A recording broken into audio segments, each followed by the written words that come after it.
Howdy. Welcome to my shop.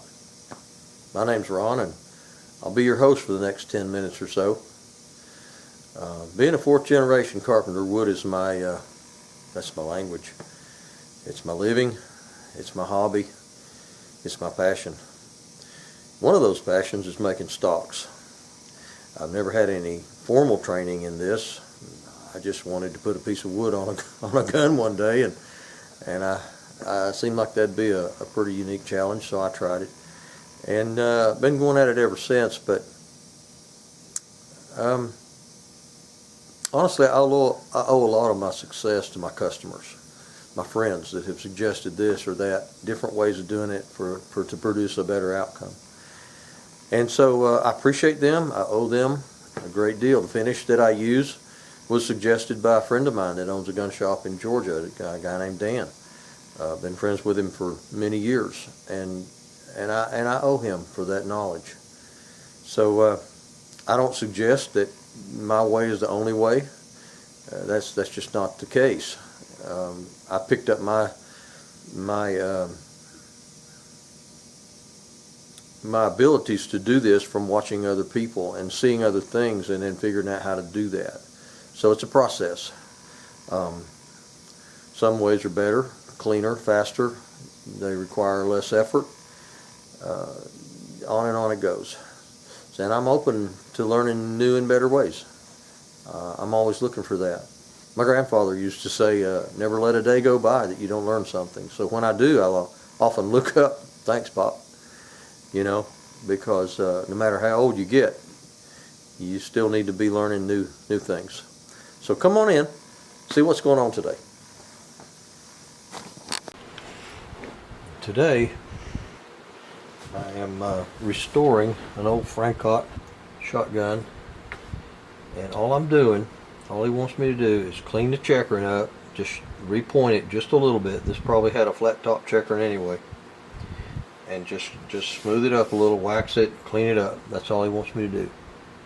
So this is going to be a pretty quick, probably a one episode thing by the time I get it edited. This forearm, the forearm that goes on this shotgun, the checkering is not near as well done as this butt section. It's I don't know what happened to it or what the deal was, who did it, but it's just not very well done. The lines are crisscrossed, and there's some scuffing in it. The border is got some real heavy gouges in it here and there, so it's going to be a little more of a handful than this. Another thing is I don't have the barrels, so I can't snap it onto the barrels and use the barrels to hold it. I've got to figure out some kind of a pseudo barrel arrangement to hold on to it while I'm working on it.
because of the way the grain runs, it's hard.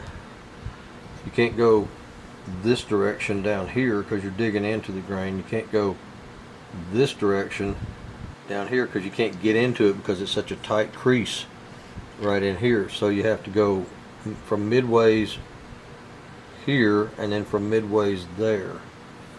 Switch directions